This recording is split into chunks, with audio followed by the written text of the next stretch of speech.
Hello നമസ്കാരം. നമുക്ക് live update നോക്കാം. ലൈവിൽ എന്തായാലും ഇന്ന് അടിയോടടിയാണ് ബിഗ് ബോസ് വീടിനകത്ത് നടക്കുന്നത്. ഇങ്ങനെ ഷാനവാസുമായിട്ട് അടിക്കൊക്കെ കഴിഞ്ഞ് കുറച്ച് കഴിയുമ്പോൾ നമ്മുടെ അനീഷുമായിട്ടൊരു സീൻ ഉണ്ടായിരുന്നേ. അനീഷ് ഒരു കാര്യം, അതായത് എനിക്ക് ഈ ജനറൽ മാനേജറുടെ അടുത്ത് പറയാനുണ്ടെന്ന് പറയുന്നത്, അപ്പോഴും നമ്മുടെ ലക്ഷ്മി അത് പറയാൻ അനുവദിക്കുന്നില്ല.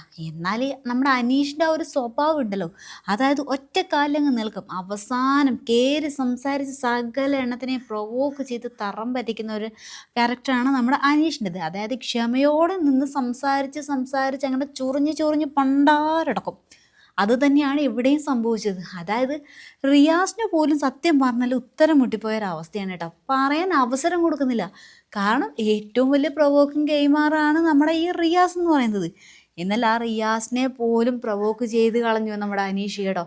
അവസാനം ലക്ഷ്മി വരെ പ്രൊവോക്കായി. ഈ അനീഷിനെ പ്രൊവോക്കിംഗ് എന്ന് പറഞ്ഞിട്ടുണ്ടല്ലോ, തെറി പറയില്ല, അസഭ്യവർഷമില്ല, ദേഷ്യം വരില്ല, ഒന്നും എടുത്ത് വലിച്ചെറിയത്തില്ല, ഒരു വേറെ തന്നെ ഒരു ടൈപ്പ്. അതായത് പറഞ്ഞ ഡയലോഗിൽ അങ്ങ് പിടിച്ച് നിൽക്കും. അവിടെ നിന്നാണോ വിടാൻ മാറൂല. അമ്മാതിരി ഒരു ഗെയിമാണ് നമ്മുടെ അനീഷ് ഇവിടെ കളിക്കുന്നത്. അവിടെ മറ്റുള്ളവർ ഇനി എന്തോ പറഞ്ഞാലും അത്രമാത്രം ഇൻസൾട്ട് ചെയ്താൽ പോലും നമ്മുടെ അനീഷ് അവിടെ നിന്ന് അനങ്ങത്തില്ല. അവസാനം ആൾക്കാർക്ക് വല്ലാണ്ട് ദേഷ്യം വരികയൊക്കെ ചെയ്യും. പക്ഷെ കാര്യമൊന്നുമില്ല, അതൊന്നും നമ്മുടെ അനീഷിന് പ്രശ്നമേ അല്ല. ഞാൻ പറയുന്നത് എന്തോ അതിങ്ങനെ പറഞ്ഞുകൊണ്ടിരിക്കുക. അവിടെ ഇനി ആരൊക്കെ എന്തൊക്കെ ഭൂകമ്പം ഉണ്ടാക്കിയാലും പറഞ്ഞ സ്റ്റാൻഡൊന്നും മാറില്ല.